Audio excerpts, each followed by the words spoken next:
Good morning friends. तो आज है 24 फरवरी और सुबह के बज चुके हैं 6। तो फाइनली हम आज पेरेंट्स की नींद खुल चुकी है।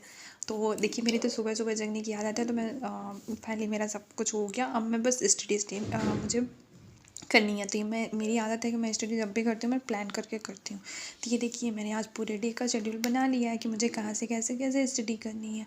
तो मैं यही सजेस्ट करूँगी आपको, अगर आप भी हैं तो आपको भी ऐसे ही करना चाहिए। आप अगर पूरे डे का शेड्यूल बना लोगे ना, आपको कहाँ से कैसे स्टडी करनी है, क्या पढ़ना है क्या नहीं पढ़ना है ना, तो आपको भटकना नहीं पड़ेगा कि आपने एक चीज़ पढ़ ली फिर आप सोच रहे हो अब क्या पढ़ूँ, या फिर कुछ भी उठा के पढ़ लिया।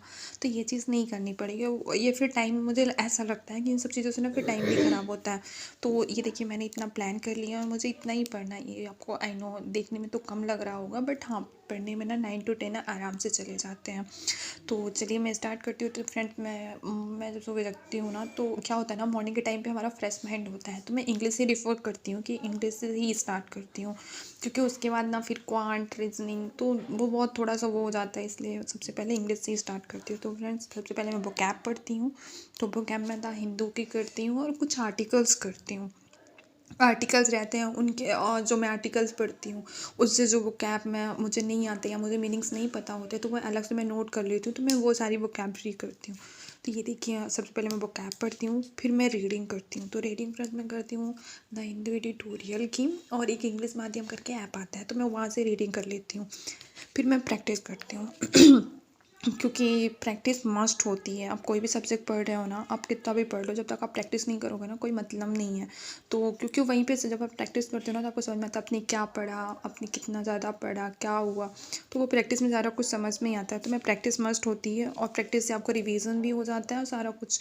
तो इसलिए प्रैक्टिस करती हूँ। तो प्रैक्टिस में सबसे पहले मैं क्विज देती हूँ अड्डा 247 से, और फिर पीडीएफ करती हूँ। तो मैं इंग्लिश के लिए निम्सा बंसल करके मैम है, मैं उन्हें फॉलो करती हूँ। तो मैं उन्हीं की पीडीएफ करती हूँ। तो मैम ना टेलीग्राम चैनल पे फ्री पीडीएफ देती हैं, इंग्लिश की भी, इंग्लिश की प्री की भी और मेंस की भी। तो मैं उन्हीं की करती हूँ। फिर मैं उन्हीं का, मैम का पेड, मैंने उनका कोर्स परचेज़ किया हुआ है, तो मैं उनकी पेड क्लास होती है परफेक्शन क्लास करके, और एक क्लास वो यूट्यूब पे फ्री भी देती हैं वेडनेसडे को। तो मैं उन्हीं की क्लास करती हूँ मैम की। और फिर प्री सेक्शनल मॉक, तो मैं हफ्ते में 2 तो सेक्शनल देती ही हूँ, क्योंकि सेक्शनल से ना आपको क्वेश्चन टाइप ऑफ क्वेश्चंस भी मिलते हैं, और अच्छी खासी प्रैक्टिस भी हो जाती है, और आपको पता भी चल जाता है कि आपने इतना पढ़ तो लिया है, डेली पढ़ रहे हो, लेकिन फिर आप एडजस्ट कहाँ कर रहे हो, आप टाइम के साथ कर पा रहे हो, कितने क्वेश्चंस कर पा रहे हो, तो सारी चीज़ें। तो इसलिए मैं प्री सेक्शनल मॉक देती हूँ।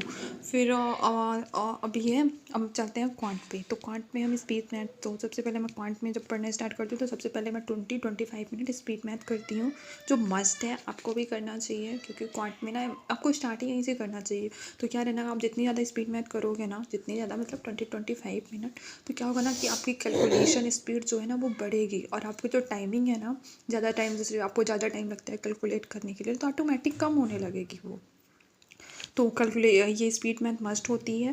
फिर मुझे RRBPO 2023 का अरिथमेटिक क्लास करनी है यूट्यूब से। ये मुझे प्रैक्टिस के लिए करना है, ऐसा नहीं मुझे क्लास करनी है, मतलब प्रैक्टिस के लिए। तो क्या ना, इस टाइम पे कंटेंट मिल नहीं रहे हैं, तो मैं वहीं से करना है। तो इसलिए मैंने किया, रेफ़र किया कि ठीक है क्लास से ही कर लो। क्या होगा ना, जो बनेगा नहीं ना, तो वहाँ पे हम देख भी लेंगे कैसे सॉल्व करना है, और अच्छी खासी प्रैक्टिस भी हो जाएगी। फिर मेंस मस्ट होता है, ठीक है ना। हम प्रीलिम्स तो पढ़ ही रहे हैं, तो साथ में मेंस में, दोनों में बैलेंस बना के चलना पड़ेगा, तब भी सिलेक्शन पॉसिबल है। नहीं तो हम प्रीलिम्स निकाल भी लेंगे, मेंस में नहीं आएगा, तो फिर क्या हो। और बैंकिंग में तो टाइमिंग भी प्री मेंस में बहुत कम होता है, 1 से भी कम का टाइमिंग होता है।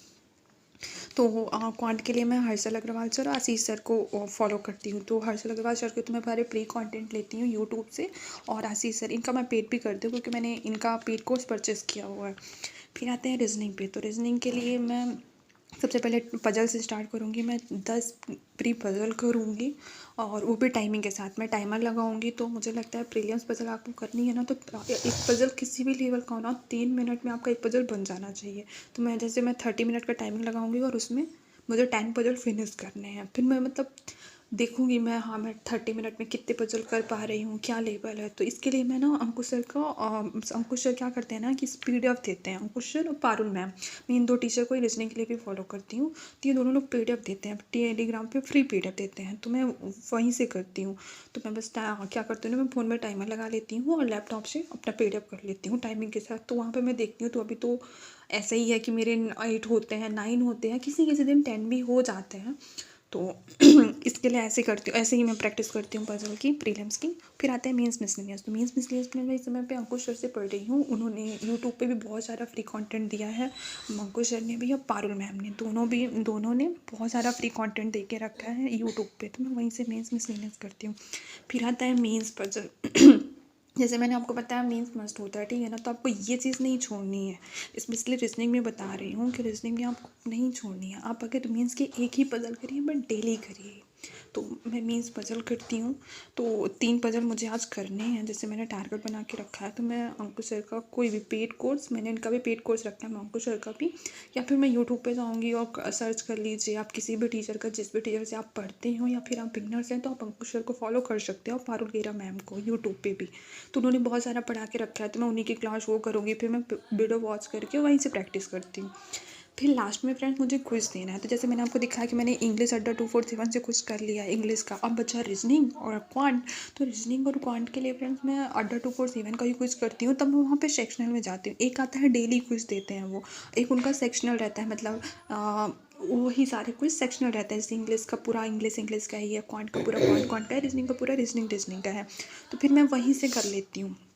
तो फिर मैं यहाँ पे वहाँ पे सेक्शन में जाती हूँ और फिर मैं रीजनिंग के ही 8-10 क्विज करूँगी लगातार। फिर मैं उसके बाद क्वांट के ही 8-10 क्विज करूँगी लगातार। और अब फ्रेंड्स मैं यही बोलूँगी, अब कुछ आपको डेली करना चाहिए, और मैं तो ये सिंगल डे भी मिस नहीं करती हूँ, क्योंकि देखिए इससे क्या होता है ना, आपकी स्पीड भी बढ़ती है, क्वेश्चन भी उसके अच्छे रहते हैं, और स्पीड भी इम्प्रूवमेंट होता है आपके। और क्या होता है ना, माइंड भी फ्रेश हो जाता है। ठीक है, आपका पढ़ने का मन नहीं कर रहा है ना, तो आप अगर से पढ़ने का मन नहीं कर रहा है, अगर घर पे स्टडी करते हो, तो जनरली क्या होता है ना कि हम लेट जाते हैं। अगर हम चलो पढ़ने का मन नहीं कर रहा तो हम घूमने निकल कर जाते हैं, तो आप लेटे लेटे भी इंग्लिश के कुछ दे सकते हैं। और अगर आपको बिल्कुल मन नहीं कर रहा है और आप बैठे हुए हैं ना, तो आप ट्रस्ट मानिए, आप 2-3 ही क्विज दीजिए, बट दीजिए, माइंड फ्रेश हो जाता है। मेरा तो हो जाता है, आप भी ट्राई करिएगा। और फिर दूसरी बात कि अगर आप स्टडी कर रहे हैं ना, और आप एक सीरियस एस्पिरेंट्स हैं बैंक के लिए, तो मैं यही बोलूँगी, आप हो सके तो स्टडी प्लान करके ही किया करें कि आपको कैसे करना है, ठीक है। क्योंकि मैं तो ऐसे ही करती हूँ, और मैं आप लोगों को भी सजेस्ट करूँगी, आप एक बार ट्राई तो करिए। आप 1 हफ्ते तक प्लान करके करिए। अगर आपको 1 हफ्ते या फिर 15 दिन तक अगर आपको इम्प्रूवमेंट नहीं मिलता है ना, तो ठीक है, छोड़ दीजिए। बट एक बार मुझे लगता है कि आपको प्लान करके ही करना चाहिए, क्योंकि आपकी कोई चीज़ प्लान रहती है ना, तो आपको पता है आपको करना है, क्योंकि वो फिर माइंड में ना बार बार आपको पुश करती है वो चीज़ करने के लिए। नहीं, अभी मैंने ये नहीं किया, वो नहीं किया। हाँ, अगर आप पूरे डे का शेड्यूल बना रहे हैं, तो फिर रात में सोने से पहले ना आप चीज़ों में टिक करके जाइए। जैसे मैं ये पढ़ूँगी ना, तो मैं यहाँ पे ऐसा टिक कर दूँगी कि हाँ, मेरा ये हो गया, ये हो गया। अगर आपकी कोई चीज़ छूटती है ना, तो वो चीज़ फिर आपको माइंड को पुश करती है, नहीं, मेरा ये कंप्लीट नहीं हुआ, मेरा ये कंप्लीट नहीं हुआ। तो इसका भी बेनिफिट होता है कि आप फिर वो चीज़ करते हो, फिर सेकेंड डे फिर आप वो चीज़ करोगे, तो धीरे धीरे ना आपके सारे टास्क कंप्लीट होते जाते हैं। तो अगर आप टास्क बना के पढ़ते हैं ना, मुझे इतना पढ़ना है, ये पढ़ना है, ये कंप्लीट करना है, तो आप काफ़ी बेटर कर पाते हो। बाकी जैसा भी आप पढ़ते होंगे, आई होप अच्छा ही पढ़ते होंगे, आपके लिए बेस्ट ही होगा। ये मेरा प्लान है, तो मुझे जो लगता है मैंने आपसे शेयर करना चाहा। हो सकता है इसका बेनिफिट कुछ लोगों को मिल जाए, जैसे मुझे तो हो रहा है। And thank you friends.